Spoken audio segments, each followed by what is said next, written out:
Good morning, philosophers. It gives me special pride to introduce today's guest lecturer, my very own graduate student, Erik Zhang. Let me take you back in time about 5.5 years to the moment I first encountered Erik. It was early in 2015. I was in my first year as assistant professor, and the Department of Philosophy was in the midst of selecting the next cohort of graduate students. I'd been assigned a pile of application files as long as my arm to evaluate. And to be completely honest, I was feeling rather sorry for myself.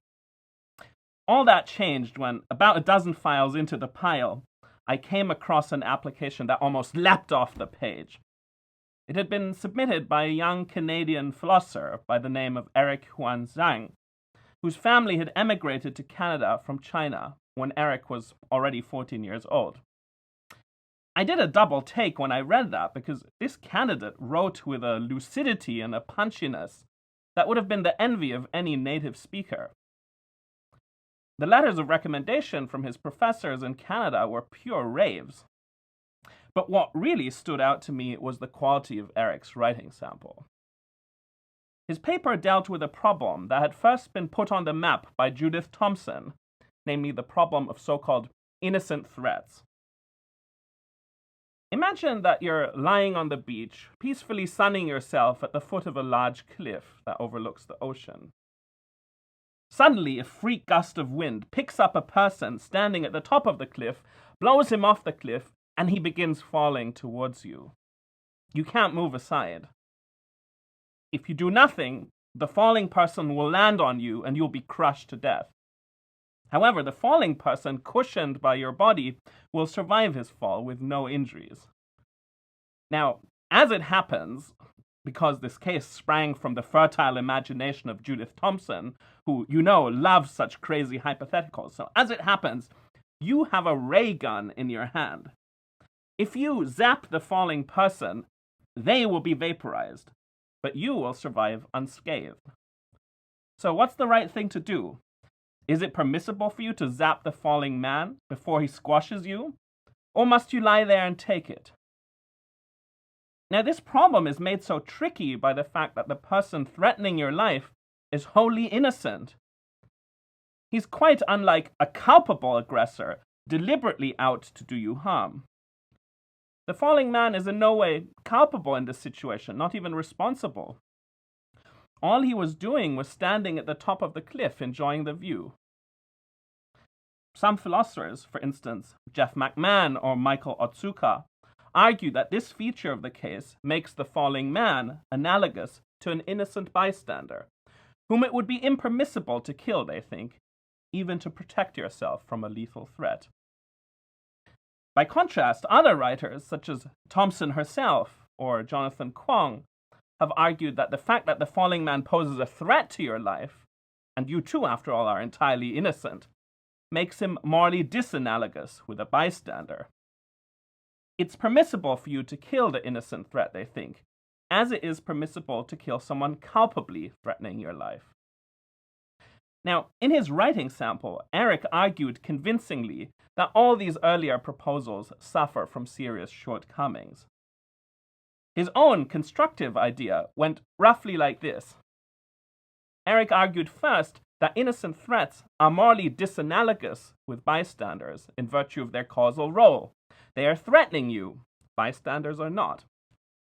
But at the same time, the situation is crucially different from that of a culpable aggressor.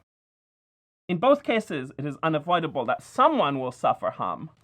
But in the case of the falling man, both the victim and the threat are non-responsible for this fact.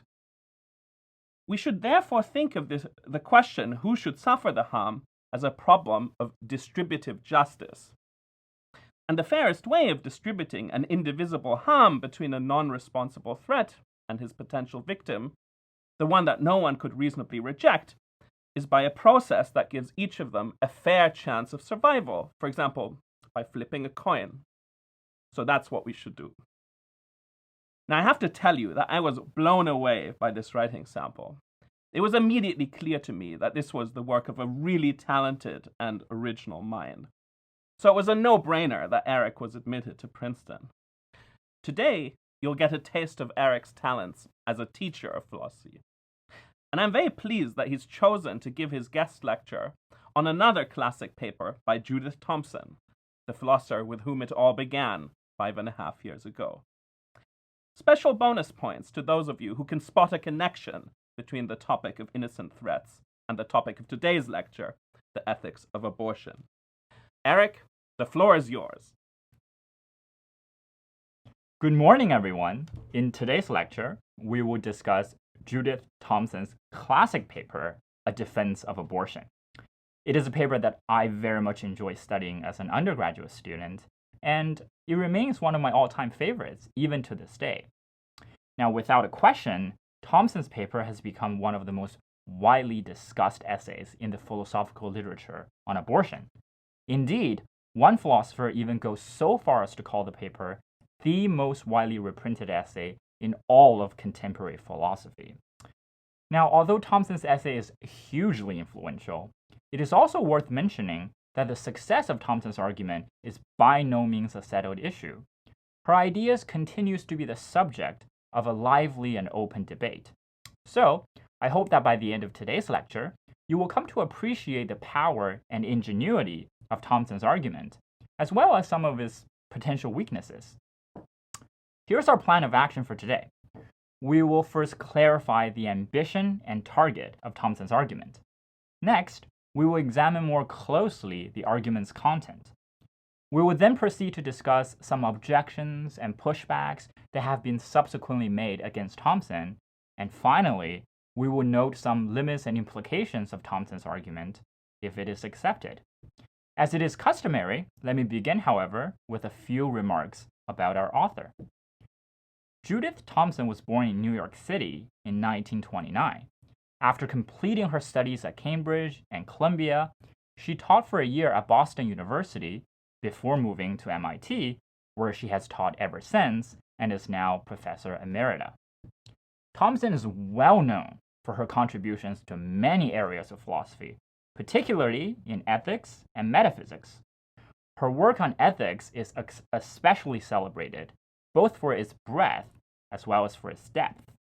Her ethical writings ranges from foundational issues concerning the nature of practical normativity, the theory of rights, the objectivity of morality, to more practical issues concerning self-defense, privacy, affirmative action, and of course, abortion, which is the topic of today's lecture, and to which we will now turn. Thomson begins her paper with an observation, and the observation is this. Debates over abortion tend to center around the question, is the fetus a human person? Now, if you follow the public debate over abortion, you will find that opponents of abortion typically insist that the fetus is a human person, just like you and I are, and it therefore has the same right to life as you and I do. And those on the other side of the debate typically respond that the fetus is no more than a clump of cells, at least during the early stages of pregnancy, so it lacks the moral right to life that you and I, in fact, possess. But now notice something interesting. Common to both sides of the debate so characterized is the thought that if the fetus is a human person like you and I are, and if the fetus possesses a right to life like you and I do, then abortion is morally impermissible. So let us put this line of reasoning in premise and conclusion form. Premise 1, the fetus is a person. Premise 2, every person has a right to life, and therefore the fetus has a right to life. Now, as we just said, there is plenty disagreement over the truth of premise 1. That is to say, there's plenty of disagreement over whether the fetus is indeed a person. But here comes the first ingenuity of Thomson's argument. Thomson is willing to grant, for the sake of argument, that the fetus is indeed a person who has a right to life. In other words, Thomson has the ambition of defending the moral permissibility of abortion in a way that does not rely on the controversial premise that the fetus is not a person. So if Thomson succeeds, then even if the fetus is a person who has a right to life, abortion may still be morally permissible. So from this point onward in our lecture, we will assume, along with Thomson, that the fetus is indeed a person with a right to life. So where does the argument go from here?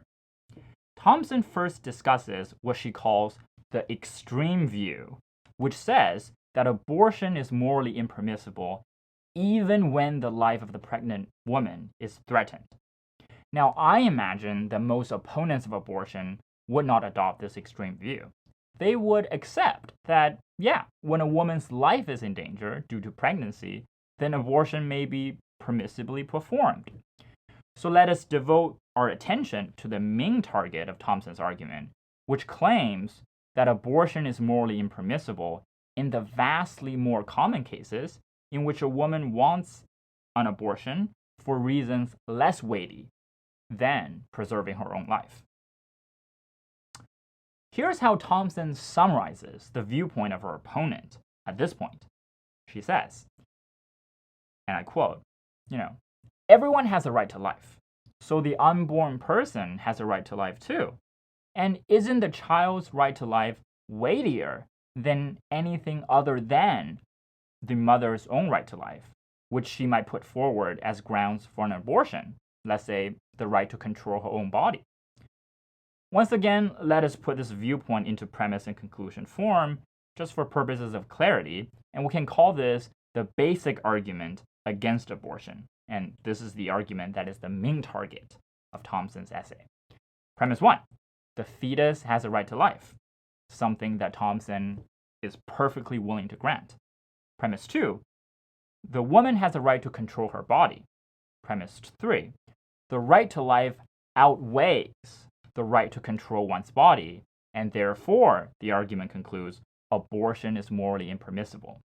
And once again, this argument is the main target of Thomson's paper. So how does Thomson respond to this argument? As a first step, she invites us to imagine the following famous violinist case. And here's how the case goes. You wake up one morning and you find yourself back to back in bed with an unconscious violinist, a famous unconscious violinist, no less. He has been found to have a fatal kidney ailment, and the Society of Music Lovers has canvassed all the available medical records and found that you alone have the right blood type to help. They have therefore kidnapped you, and last night, the violinist's circulatory system was plugged into yours so that your kidney can be used to extract poison from his blood as well as your own. Now, imagine the director of the hospital now tells you, look, we're very sorry that the Society of Music Lovers did this to you. We would never have permitted it if we had known. But still, they did it, and the violinist is now plugged into you. To unplug yourself, however, would be to kill him. But never mind, it's only for 9 months. By then, he will have recovered from his ailment and can be safely unplugged from you at that point. So that is Thomson's famous violinist case. And what are we supposed to think of it? Thomson takes it that you will think it is morally permissible for you to refuse to remain plugged into the violinist for 9 months, if that is what you wish for. In other words, she thinks you will agree that you're not morally required to stay plugged into the violinist. Of course, you may voluntarily remain connected to the violinist if you choose to do so, and doing so would be an act of great kindness, and no one would deny that. But once again, Thomson's point is that you're not morally required to stay in bed with the violinist for 9 months. But now Thomson reminds us, if you agree with her, that's how you think about the case. What if the hospital director says to you the following? The director says, look, everyone has a right to life, so surely the violinist has a right to life. Granted, of course, you have a right to decide what happens in and to your body, but a person's right to life surely outweighs your right to decide what happens to your body, so you just morally cannot unplug yourself from him. Notice how this simply parodies the original argument against abortion we were just examining. The parody argument basically just says, look, the violinist has a right to life, you have a right to control your body, but the violinist's right to life outweighs your right to control your body. Therefore, it is morally impermissible for you to unplug yourself from the violinist, even if you wish to do so. Now, Thomson thinks, and she thinks you would agree with her, that unplugging yourself from the violinist is a permissible option if that's what you want. You know, you're not morally required to undergo this huge sacrifice if you don't want to do so.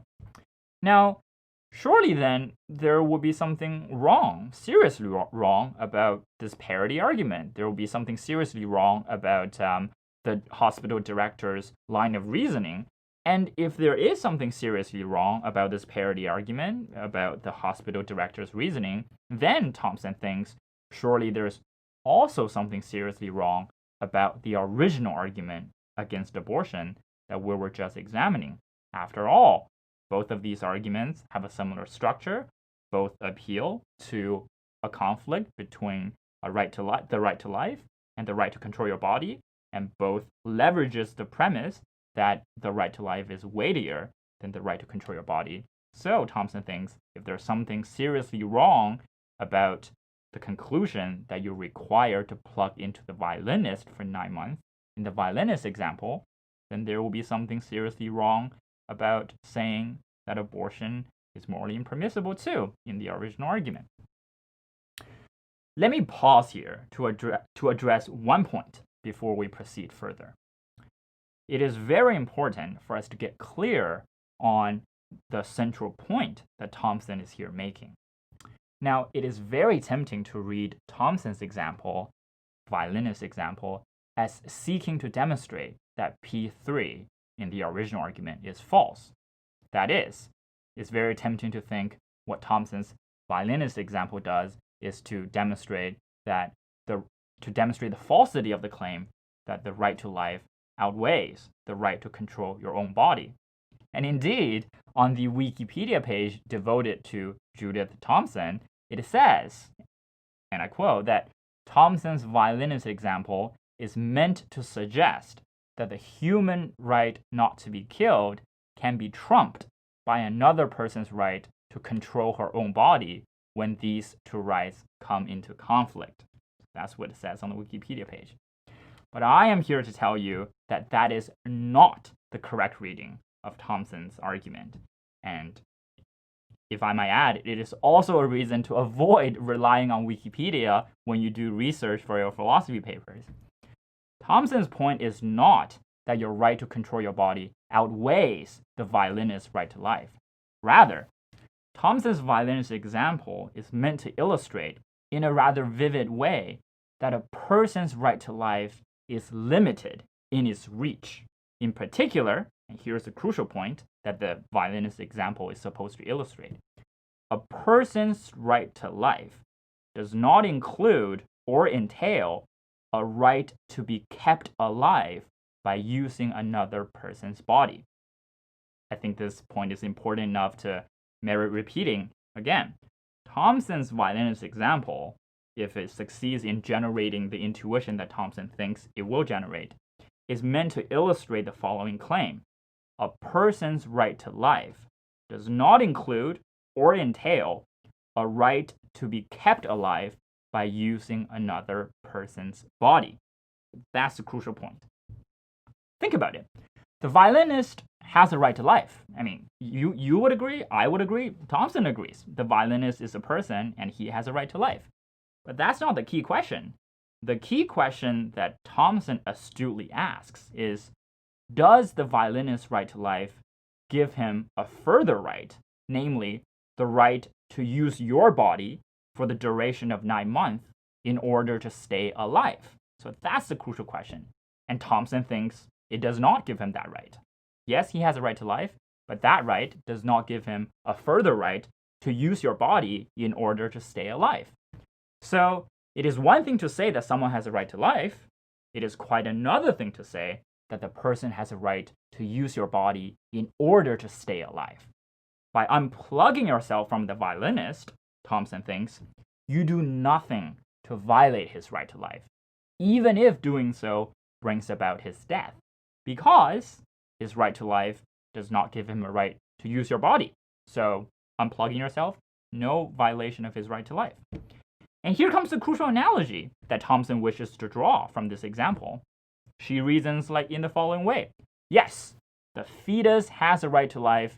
I am perfectly willing to grant that for the sake of argument.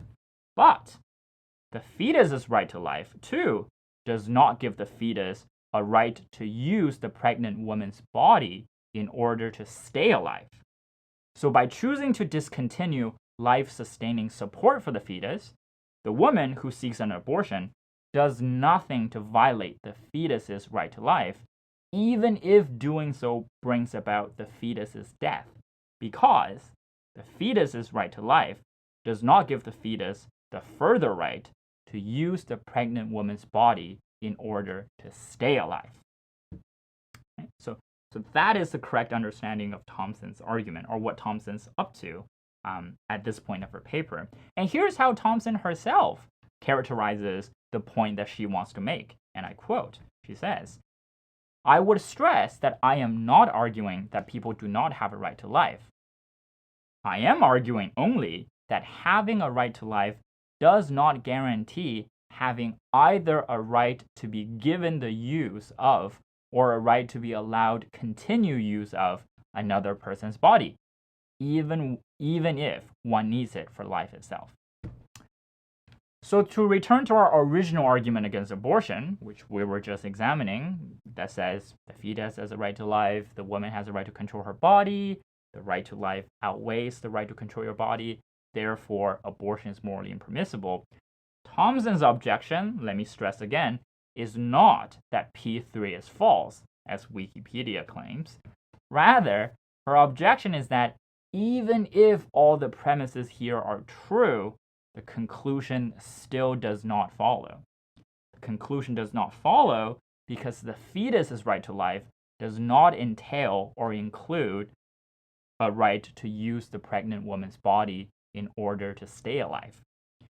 The argument, the basic argument against abortion, implicitly assumes that abortion violates a fetus's right to life. That is the claim that Thomson's violinist example is meant to refute. Abortion does not violate the fetus's right to life because the fetus's right to life does not amount to a right to use the pregnant woman's body. Here's one way to put Thomson's argument in premise-conclusion form. And this way of characterizing Thomson's argument emphasizes the fact that Thomson's main point is that there are limits to rights to life. Right? So there's one way to put the argument. It starts with the first premise. A person's right to life does not entail or include a right to be kept alive by using another person's body. Premise 2. In many cases of abortion, what the pregnant woman does is to discontinue the support provided to the fetus by her body. Therefore, in many cases of abortion, aborting the fetus does not violate the fetus's right to life. So that's one way to put the argument. But now, it is also important to note that Thomson's argument has a different characteristic. It is a paradigmatic example of argument by analogy. For Thomson's argument to work, it needs to be the case that the moral lesson we draw from the violinist example can be applied to the abortion case, or to abortion cases. And this further requires that the situation described in the violinist example is analogous in all morally relevant respects to cases of abortion. So we may put Thomson's argument in a different form, this time emphasizing not the limits to the right to life, but emphasizing its character as an argument by analogy, and it will go something like this. Premise 1. Unplugging yourself in the violinist example is morally permissible. That is the intuition that Thomson thinks you will have about the violinist case. Premise 2. In many cases of abortion, aborting the fetus is analogous in all morally relevant respects to unplugging yourself from the violinist.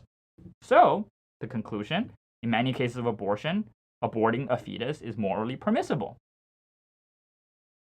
So we have just completed my presentation of the content of Thomson's argument. And the natural next question is the argument successful? And the key question for assessing whether the argument is successful, the key question is this: is unplugging yourself from the violinist really analogous to aborting a fetus? Is it really analogous? Now, many subsequent philosophers have tried to pinpoint some relevant disanalogy between these two cases.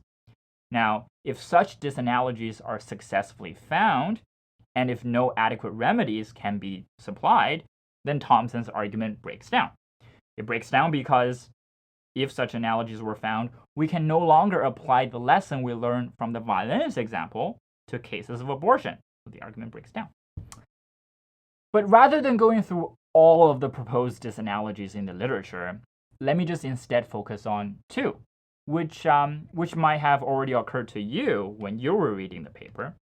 My aim here is not to answer these objections on Thomson's behalf, but to present these objections and try my best to clarify what philosophical issues are at stake. So the first objection I want to discuss points out that there is a relevant difference between unplugging yourself from the violinist on the one hand and aborting a fetus on the other, a difference that is couched in terms of responsibility. More specifically, the objection says, in Thomson's violinist example, you bear no responsibility at all for the fact that the violinist is sick and is now in need of your assistance in order to stay alive. After all, you did nothing that made the violinist sick. That was, you're not responsible. By contrast, the objection continues, in many cases of pregnancy, the pregnant woman is responsible for the fact that the fetus relies on her for life-sustaining support.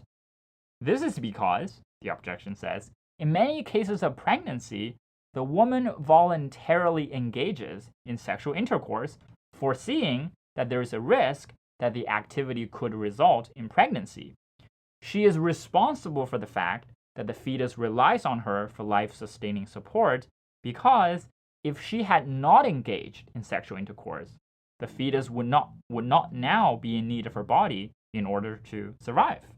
So that's the disanalogy that this objection tries to pinpoint. There is a difference in terms of responsibility. In the one case, if the woman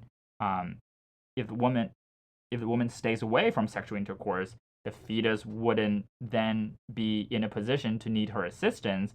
Whereas on the other, in the violinist case, there's nothing that you have done that made it the case that the violinist now needs your assistance. So the objection goes on, in order to make the cases truly analogous, we need to revise the violinist example. So imagine a new version of the violinist example. We can give it a name called the violinist skateboarding example. So in this case, imagine that you decide to engage in some risky behavior, say skateboarding on a public sidewalk.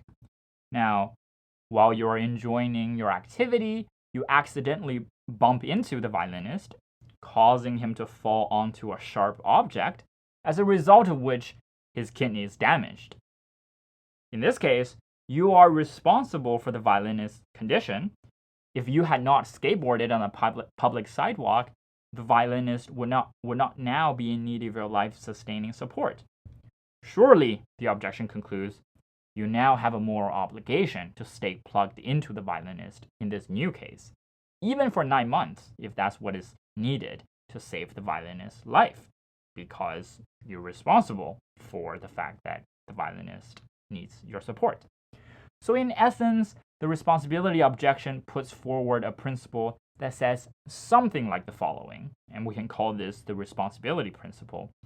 If you are responsible for the fact that that a person now stands in need of your assistance in order to stay alive, then you have acquired an obligation to provide the person with that assistance. So something like that underlies the responsibility objection. Now, there is a lot to say about this responsibility objection, and I will not be able to settle the issue here.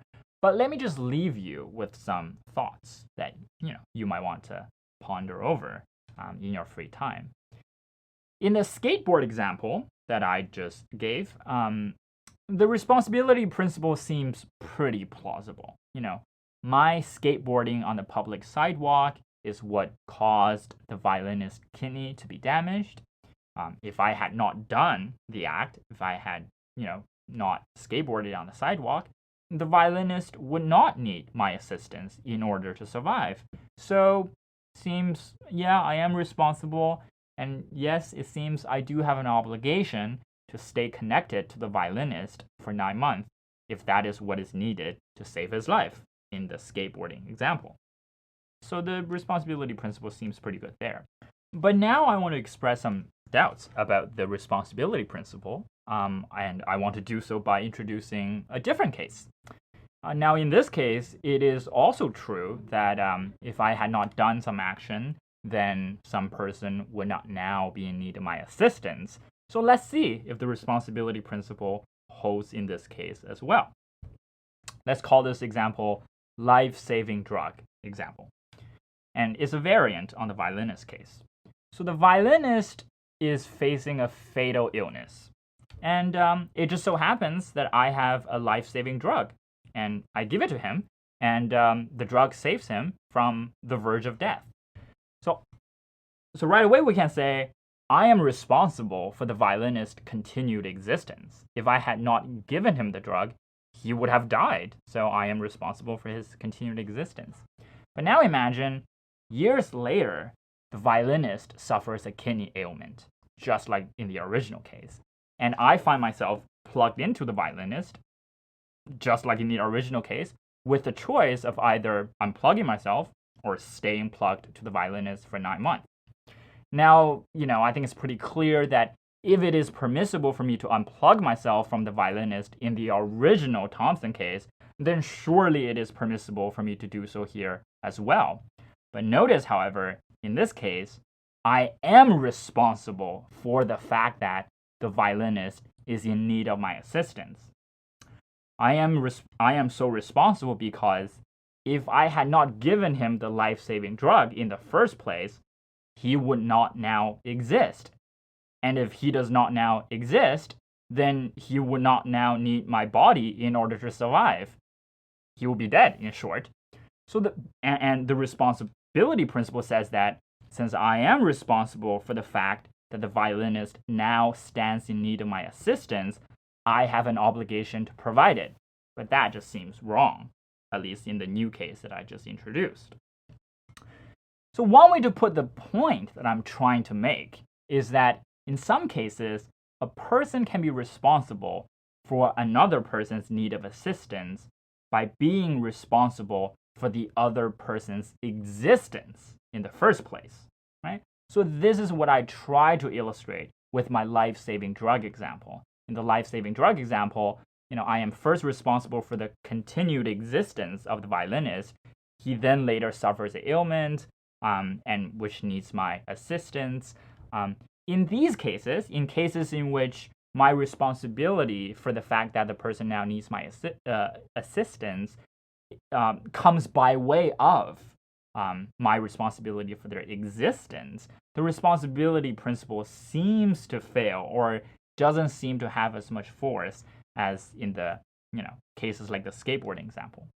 Now, really, the question here is whether many cases of a pregnancy is analogous to the life-saving drug case that I just gave. And there are good reasons to think that, they are analogous. After all, as we said, the pregnant woman is responsible for the fetus's neediness in the following sense. If she had not engaged in sexual intercourse, then the fetus would not be in need of her body in order to survive. But we can say the same thing about my life-saving drug example. It is equally true that in my example, if I had not given the violinist a life-saving drug, the violinist would not now be in need of my body in order to survive. And since clearly I am not obligated to stay connected to the violinist in the life-saving drug case, this suggests that a pregnant woman is not obligated to continue life-sustaining support to the fetus as well. But I will stop here and not explore this complex issue further. There's definitely more things to be said regarding the responsibility objection. Let us move on for the sake of time to a different objection. So here's a second objection to Thomson's argument that I want to discuss. It too seeks to point out a disanalogy between the violinist case and many cases of pregnancy. The objection begins by pointing out that the violinist in Thomson's example is a total stranger, utterly unrelated to you. But, the objection continues, the fetus is a blood relative, the offspring of the pregnant woman. The biological bond between the fetus and the pregnant woman grounds a moral obligation on the part of the pregnant woman to provide life-sustaining support to her child. And this suggests that Thomson's argument breaks down. We cannot move from the claim that it is permissible for you to unplug yourself from the violinist to the conclusion that it is permissible for the woman to abort her fetus, because in the one case, we have total strangers. In the other case, we have a biological bond that, according to the objection, grounds a moral obligation to care for and provide support to the child. Now, there are several questions we need to resolve before accepting this, let's call this the biological relatedness objection. But I think most important of all, everyone would agree that parents do have special obligations to their children, including, of course, the obligation to take care of them and to provide them with support. But the question is this: what grounds these special obligations that parents have? In other words, what makes it the case that parents have a special obligation to care for their own children? Now, at this point, I invite you to reflect on your own case. What do you think makes it the case that your parents have an obligation to feed you, to take care of you when you were younger?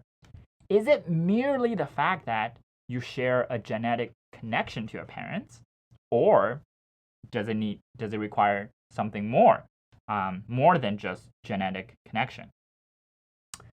So the question that we confront is, can mere biological relatedness by itself generate a moral obligation to let another person use their body in order to stay alive? To test our intuition, there is a way we can consider a new version of the violinist case. And here it goes. You wake up once again beside the famed violinist. Just as you are about to unplug yourself, DNA test reveals a surprising fact. The violinist is in fact your biological offspring. Shocker. And here's how it happened. Years ago, you participated in a study in which people donated sperms and eggs for purposes of scientific research, of course, but unbeknownst to you, someone in the lab had stolen some of what you donated and used it to create the famed violinist in front of you. Right? So that's the new version of the case. A surprising twist, the plot thickens, and it is revealed that the violinist is a biological offspring of yours that you are not aware of. Now here's the question. Does this surprising discovery, and it will probably take a toll on you psychologically, but the more important question is, does this surprising discovery mean that you are now morally required to change your decision? Remember, you were about to unplug yourself. Are you required to change your decision and remain plugged to the violinist for, 9 months or however long it takes? This is just a question that I will put to you because it's asking what your intuitions are or what you think about the case. So I will leave it to you to ponder over this question further. Now it's time to note some limits and implications of Thomson's argument. First, limitations. 1. As Thomson herself acknowledges, her argument does not generate the conclusion that abortion is always permissible.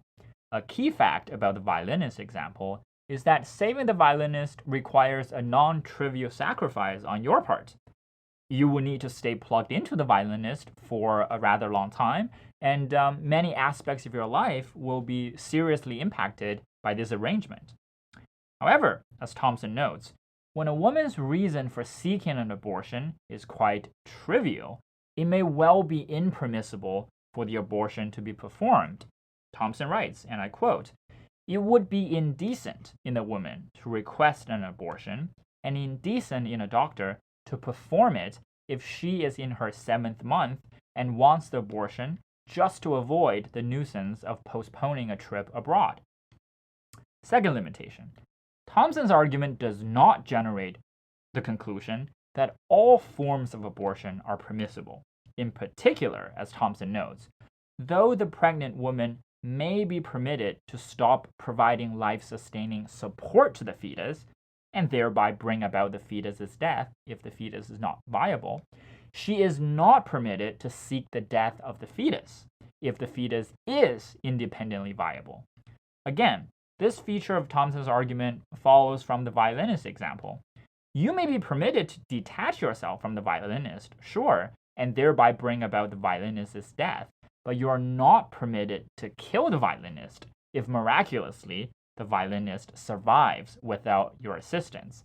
So in other words, some forms of abortion performed on fetuses that are independently viable and performed in a way that directly kills the fetus, these forms of abortion are not supported by Thomson's argument.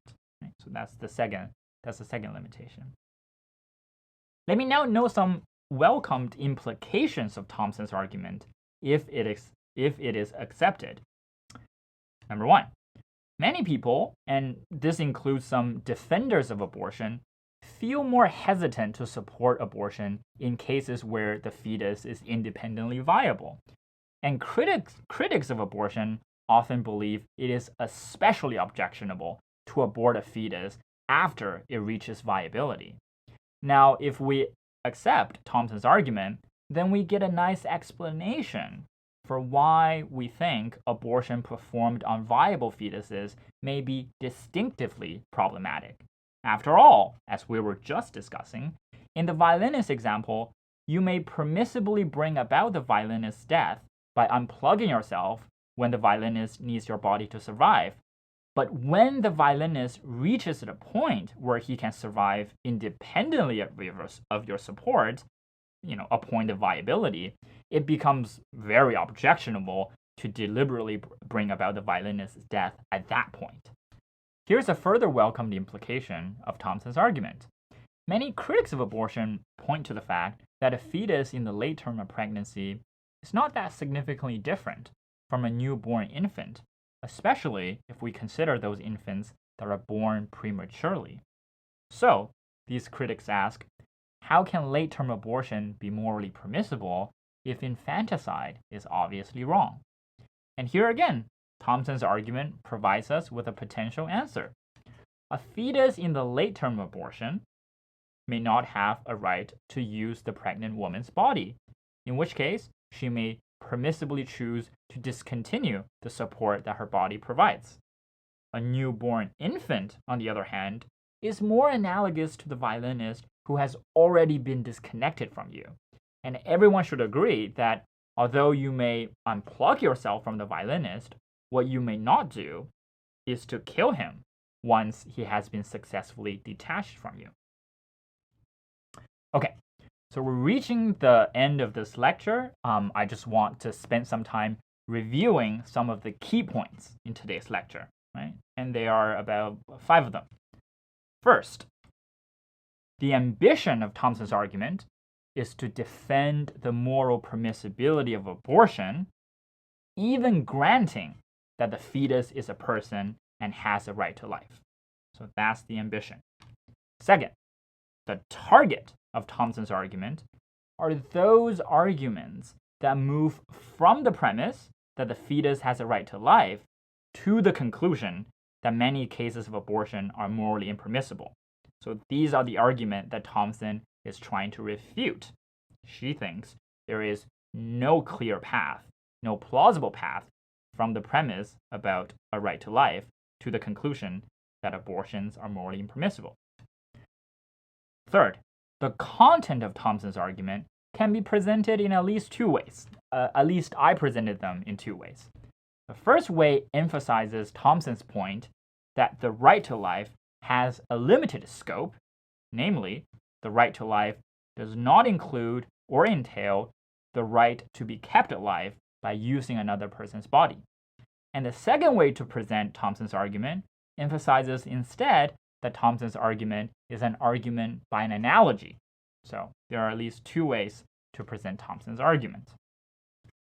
Next, we noted two particular objections to Thomson's argument. The first is the responsibility objection, and the second is the biological relatedness objection.